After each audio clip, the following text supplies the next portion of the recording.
तो सबसे पहले जो बात करेंगे हम इसमें आज चैप्टर में, ये हमारा नाभिक यानी कि न्यूक्लियस चलेगा। ठीक है, इससे पहले जो बात की है हमने, वो किसकी बात की है इससे पहले बताओ? चैप्टर कौन सा पढ़ा इससे पहले हमने?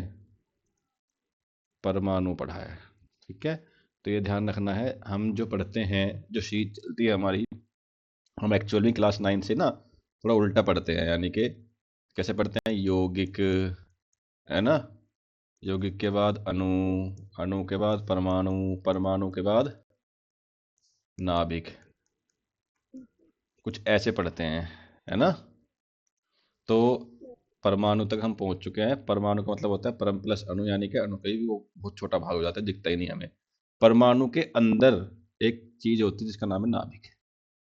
ठीक है, यानी कि उसको न्यूक्लियस बोलते हैं, जिसकी पुष्टि किसने की थी?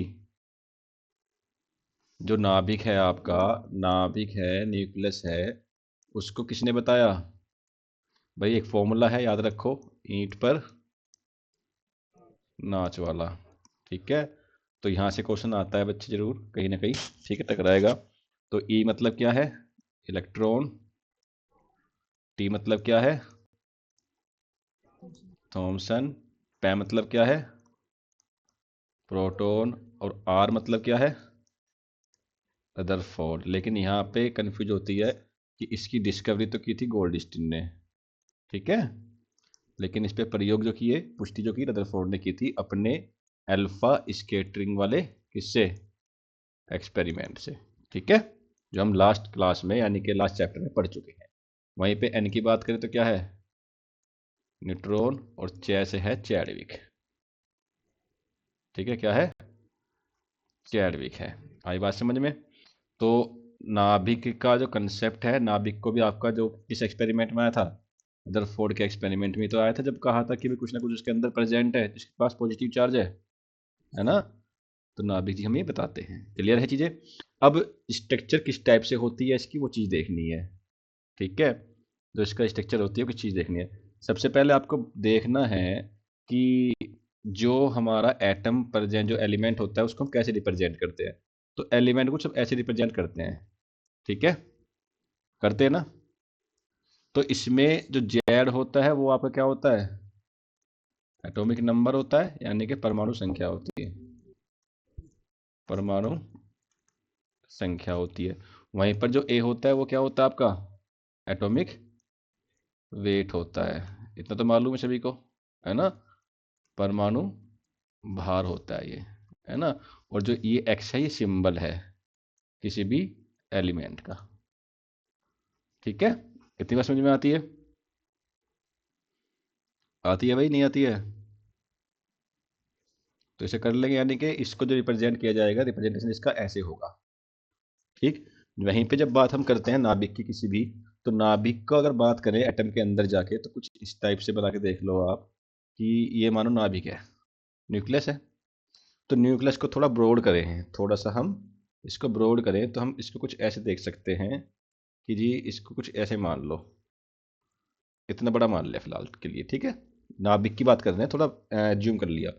तो इसके अंदर क्या क्या प्रेजेंट है, ये चीज पढ़नी है ना।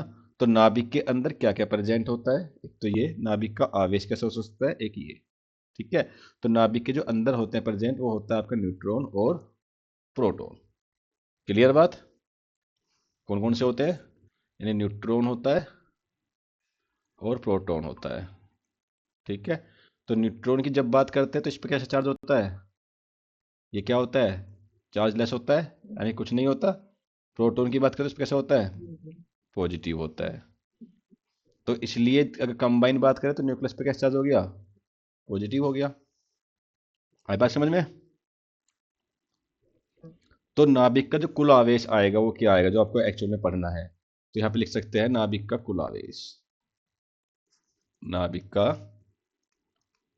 कुल आवेश टोटल चार्ज क्या होगा वो देखो। ठीक है, तो टोटल चार्ज की जब बात करें हम, तो नाभिक के अंदर क्या क्या प्रेजेंट है? नाभिक के अंदर प्रोटॉन है। ठीक है, और देख लो, सुन लो बात में पेपर भी। ठीक है, यानी कि नंबर ऑफ प्रोटॉन प्लस में क्या होगा? तो ये जो नंबर ऑफ प्रोटॉन होंगे केवल में यही इसका आवेश बनेगा, कितने भी प्रोटॉन पे आवेश होगा। ठीक है, अब देखो नाभिक है हमारा, तो नाभिक का द्रव्यमान क्या होता है, द्रव्यमान कैसे को करते हैं ये भी देखना है। तो नाभिक का द्रव्यमान, अगर बात करें नाभिक का द्रव्यमान, तो द्रव्यमान की जब बात करते हैं तो ध्यान रखना है कि इसका जो द्रव्यमान होता है वो नाभिक के अंदर जो न्यूक्लियॉन्स होते हैं, क्या होते हैं, न्यूक्लियॉन्स होते हैं ना, उनके द्रव्यमान के बराबर होता है। ये बात ध्यान रखनी है। ठीक है, चीज समझने की है, इसमें से लिखने के लिए इतना कुछ आता नहीं है। ठीक है, लेकिन समझने की चीजें बहुत सारी है। ओके, तो इन सब के बेसिस पे देखो न्यूक्लियॉन्स, अब ये न्यूक्लियॉन्स कौन कौन से होंगे, न्यूक्लियस आपके न्यूट्रॉन और प्रोटॉन है। ठीक, कोई प्रॉब्लम, ये सब बता दिया हमने, तनु कहाँ गई भाई। ओके, ठीक है, तो ये चीज ध्यान रखनी है। अब इसके आधार पर जो चीजें हमारी बनती हैं आगे वो देखना है। अब सबसे इंपॉर्टेंट चीज इसके अंदर क्या है वो देखो, एक एलिमेंट के अंदर सबसे ज्यादा इंपॉर्टेंट चीज है आपका जेड और ए। जेड क्या था हमारा, परमाणु क्रमांक था, और ये क्या था, परमाणु भार था, है ना। तो परमाणु क्रमांक, परमाणु भार, इनके आधार पर इसको तीन कंडीशन में डिवाइड किया गया। ओके, कैसे, तो यहां लिख सकते हैं हम, नाभिक की बात करते हैं तो तीन कंडीशन। पहला समस्थानिक, ठीक है, दूसरा समभारिक, ओके, और तीसरा सम न्यूट्रॉनिक। इतनी बात समझ में आती है भाई, आती है कि नहीं आती है। हाँ, जब समस्थानिक की बात करते हैं, समस्थानिक में क्या होता है, समस्थानिक मतलब समान, स्थानीय नहीं, स्थान, स्थान कहाँ से देखा जाता है, परमाणु क्रमांक से देखा जाता है। तो इसमें हम कह सकते हैं कि ऐसे तत्व परमाणु जिनके परमाणु क्रमांक, परमाणु क्रमांक क्या होंगे, समान होंगे। ठीक है, और जब परमाणु क्रमांक समान है, या और लिख सकते हैं, अथवा प्रोटॉनों की संख्या, प्रोटॉनों की संख्या समान हो। एक चीज आपने देखी है, एक रूल होता है हमारा, क्या होता है, जेड इज इक्वल टू प्रोटॉनों की संख्या, है ना, इज इक्वल टू में इलेक्ट्रॉनों की संख्या। ये ध्यान रखना, ठीक है, ये रूल हम क्लास 9th में पढ़ते हैं वैसे, है ना। जेड क्या है, परमाणु क्रमांक, तो उसको बोलते हैं समस्थानिक। आई बात समझ में। समस्थानिक को थोड़ा आगे बढ़ाएं तो ये तीन टाइप से हम दिखा सकते हैं। एक एग्जांपल आता है बढ़िया, हाइड्रोजन के समस्थानिक लिखिए। तो हाइड्रोजन के होते हैं 1H1, 1H2 एंड 1H3। ये तीन आपके हाइड्रोजन एटम के समस्थानिक होते हैं। इसके हाइड्रोजन के कौन कौन से होंगे, इसको क्या बोलेंगे, इसको बोलेंगे प्लेटियम, क्या बोलेंगे, प्रोटियम बोल सकते हैं। ठीक है, इसको बोलेंगे ड्यूटोरियम, ड्यूटीरियम, सॉरी, इसको बोलेंगे ड्यूटीरियम, और इसको बोलेंगे ट्राइटियम, क्या बोलेंगे, ट्राइटियम। ये बात ध्यान रखनी है। तो पहले वाले को प्रीटियम, दूसरे वाले को ड्यूट्रियम, तीसरे वाले को ट्राइटियम। क्लियर है। तो हाइड्रोजन के समस्थानिक आपके ये होते हैं। समस्थानिक में एक चीज फिर से देख लो, अगर मैं लिखता हूं कि C6, एक तो होता है हमारा C6, है ना, ये क्या होता है, ये होता है C12 एंड C14, ये एक दूसरे के वो है समस्थानिक। ठीक है, कार्बन के समस्थानिक क्या है, C12, C14 है। तो जहां पे भी आप किसी का एटॉमिक नंबर समान देखें तो वो एक दूसरे के समस्थानिक होंगे। इंग्लिश में बोलते हैं इसको क्या, आइसोटोप्स, क्या बोलते हैं, आइसोटोप्स। कभी कभी समस्थानिक की जगह ऐसे लिखा जाता है। ठीक है, तो इसको भूलना मत। ओके, आई बात समझ में। अब दूसरी बात करें हम किसकी, संभारिक की। तो संभारिक में क्या होगा भाई, संभारिक में क्या होगा बताओ,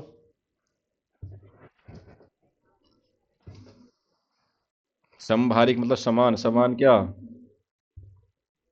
भार, यानी कि समभारिक को अगर तोड़ा जाए आपकी कंडीशन में तो ये टूटता है ऐसे, कैसे, सम प्लस भार, यानी कि भार क्या होगा, भार आपका समान होगा, है ना। आई बात समझ में। अब भार तो समान है, एक कंडीशन। दूसरी कंडीशन, परमाणु क्रमांक अलग अलग होगा, ये बात ध्यान रखनी है, ठीक है। अलग अलग होगा, ठीक है। उसे क्या बोलते हैं? समभारिक। तो जैसे इसका हम एग्जाम्पल दे, तो इसका एग्जाम्पल हम ऐसे दे सकते हैं, जैसे कि कुछ भी मान सकते हो कि आप CN14 लगा लो या 7N14 लगा लो, तो ये एक दूसरे क्या हो गए? समभारिक हो गए। आई बात समझ में। और भी कई सारे फॉर्मूले हैं, जो भी देखते हैं जहां भी देखो तो उसको क्या बोलेंगे? समभारिक ही बोलेंगे, जब जिसका भार समान होगा। क्लियर है। तीसरा जो पॉइंट आपका है वो है सम न्यूट्रॉनिक। क्या है? सम न्यूट्रॉनिक। तो सम न्यूट्रॉन किससे बनता है? सम प्लस न्यूट्रॉन, यानी कि सम मतलब समान, समान नंबर ऑफ न्यूट्रॉन। तो समान नंबर ऑफ न्यूट्रॉन जिसके समान होंगे वो सम न्यूट्रॉनिक हो। जैसे एग्जांपल, हमने लिया 1H3 और एक लिया 2He4, तो कैसे पता लगेगा कि न्यूट्रॉनिक है या नहीं है? तो नंबर ऑफ न्यूट्रॉन निकालने का फॉर्मूला क्या है, बताओ? A-Z, यानी भार में से क्रमांक कम होगा, तो यानी 3 में से 1 गया, कितना? 3 में से 1 गया 2। यहाँ पे देखो 4 में से 1 गया, 2 गया 2। तो दोनों नंबर ऑफ न्यूट्रॉन सेम आ रहे हैं, इसलिए एक दूसरे के क्या है? ये सम न्यूट्रॉनिक है। एक एग्जाम्पल इसका और ले सकते हैं, जैसे कि हमने एग्जाम्पल ले लिया 3Li7 और एक ले लिया 4 बेरिलियम 8। इसके नंबर ऑफ न्यूट्रॉन निकाले तो क्या होंगे? 7 - 3 कितने? 4। इसके निकाले कितने होंगे? 4। दोनों सेम आ रहे हैं ना, तो ये क्या हो गए आपके? सम न्यूट्रॉनिक हो गए। आई बात समझ में। ठीक है। तो एक इसमें आप जो है एक क्वेश्चन नोट कर लो यहाँ पे, जो कभी कभी आ सकता है अगर पेपर थोड़ा टफ बना। उसका फौज नाम है नाभिक प्रतीप। नाभिक प्रतीप क्या होता है, ठीक है। वैसे आता नहीं है, पर फिर भी अगर आ जाए तो याद रखना, है ना। तो इसमें लिख सकते हैं कि ऐसे नाभिक जिनकी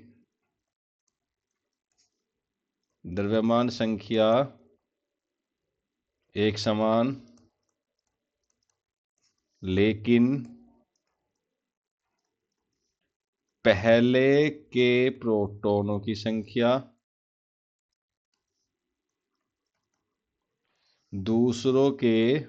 दूसरे के न्यूट्रॉनों की संख्या क्या हो? बराबर हो। ठीक है, उसे क्या बोलेंगे? या इसे क्या बोलेंगे? नाभिक प्रतीप। नाभिक प्रतीप बोलेंगे, ठीक है। जैसे एग्जाम्पल देखो, हमने लिया 1H3 और एक लिया 2He4। ओके, देखो नंबर ऑफ न्यूट्रॉन सेम है कि नहीं है, बताओ इसमें? 2 and 2 है। हाँ सॉरी, 2H3 लिखो यहाँ पे, तो ये क्या आएगा? 1 आएगा, नहीं आएगा? दूसरा, प्रोटॉन से कितने हैं? 1। यहाँ पे कितने हैं? 2। अब यहाँ देखो जरा एक बात, कंडीशन, कि इसके पास नंबर ऑफ न्यूट्रॉन 2 हैं, इसके पास 1 है। इसके पास प्रोटॉन 1 है, इसके पास प्रोटॉन 2 है, यानी कि इसके प्रोटॉन इसके न्यूट्रॉन के बराबर है कि नहीं है?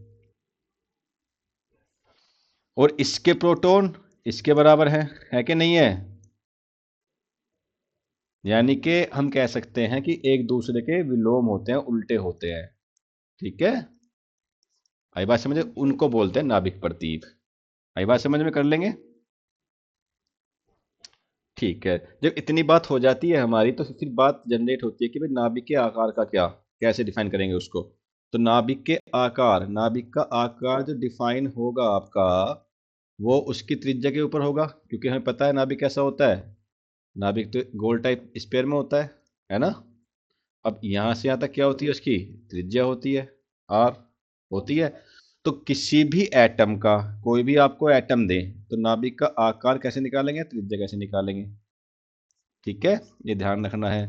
तो कोई भी परमाणु हो, कोई भी परमाणु किसी का जो त्रिज्या होगी, तो वो त्रिज्या जो है डिपेंड करती है उस परमाणु के परमाणु भार की 1/3 पावर पे। ठीक है, इसे कैसे लिखेंगे, इसे लिख सकते हैं हम कैसे कि नाभिकों के लिए नाभिक की त्रिज्या, यानी कि नाभिक की त्रिज्या उस नाभिक की द्रव्यमान संख्या की घात कितनी है, 1/3 के अनुक्रमानुपाती होती है। बात समझ में आई? भाई जब ये साइन हटता है तो एक कांस्टेंट टर्म आती है, तो यहाँ पे जो कांस्टेंट टर्म आएगी वो आती है ये वाली। इसको लिख लो कि R = बन जाएगा R0 A1/3। ठीक है, इसके ऊपर बढ़िया क्वेश्चन आते हैं। ओके, ठीक है भाई। अब जब नाभिक का त्रिज्या हमें पता लग चुका है तो क्या हम इसका वॉल्यूम फाइंड नहीं कर सकते, आयतन? बताओ, कर सकते नहीं कर सकते? तो वॉल्यूम का जो वॉल्यूम है, तो वॉल्यूम कैसे डिफाइन करेंगे भाई? वो ये जिसका जो आयतन है वो आयतन किसके कंपेयर करेंगे, स्पेयर से करेंगे, है ना। तो आयतन क्या होता है स्पेयर का, वॉल्यूम 4/3 पाई आर क्यूब होता है। आर की वैल्यू क्या है, आर की वैल्यू है R0 A⁻⁴, इसकी 3 हो गई, इससे कट गया तो क्या बना, 4π3 पाई R0 A बन गया। बना कि नहीं बना? ये पूरी की पूरी सब कांस्टेंट टर्म है, तो इसको मैं ऐसे लिख सकता हूं कि नहीं लिख सकता? इसका मतलब क्या हुआ, इसका मतलब ये हुआ कि नाभिक का आयतन उस नाभिक के द्रव्यमान संख्या के क्या होता है, सीधा अनुक्रमानुपाती अनुक्रमानुपाती होता है। सिंपल है। अच्छा चलो, इतनी बात तो सिंपल है। जब हम इसका आयतन निकाल चुके हैं तो क्या हम आयतन से इसका घनत्व नहीं निकाल सकते? कैसे निकाल सकते हैं? क्योंकि भाई हमें पता है कि घनत्व = क्या होता है, बताओ? मास अपॉन वॉल्यूम, ये तो होता है द्रव्यमान वॉल्यूम। इसको हम रो से करते हैं रिप्रेजेंट, रो = मास तो m ले लिया, वॉल्यूम क्या निकला हमारा 4/3 पाई R0³ इंटू में A, यही तो निकला, ये नहीं निकला? अब जो मास है वो मास किसका लेना है, न्यूक्लियस का लेना है। न्यूक्लियस का हम एज ए हाइड्रोजन का मानते हैं। ठीक है, तो इसकी जो वैल्यू निकल के आती है वो आपको ध्यान रखना है, इसकी वैल्यू निकल के आती है 2.29 10⁻17 kg/m³। ठीक है, तो कभी कभी नाभिक का द्रव्यमान पूछ लिया जाता है, सॉरी घनत्व, तो इतना घनत्व होता है। ठीक है, वैल्यू पुट तो कर ही लोगे। ये सारे काम जो किए गए हैं हाइड्रोजन एटम के लिए किए गए हैं, और हाइड्रोजन एटम के लिए जो R0 की वैल्यू हम पुट करें ना, कांस्टेंट टर्म इसकी जो वैल्यू होती है, इसकी वैल्यू 1.2 10⁻⁻15 होती है, ध्यान रखना। ठीक है, ओके। हाँ, तो R निकल गया, रो निकल गया। जब हमारा इतना काम हो गया तो मुझे बताओ कि द्रव्यमान की हम बात करते हैं तो द्रव्यमान का मात्रक नॉर्मली क्या होता है, क्या होता है, kg होता है। लेकिन इसमें हम क्या यूज करेंगे वो बताएंगे अभी। ठीक है, तो हम जो है कल की क्लास में बताएंगे द्रव्यमान मात्रक, जो आगे के कुछ टॉपिक हमारे और होंगे। यहाँ तक कोई समस्या हो तो बताओ।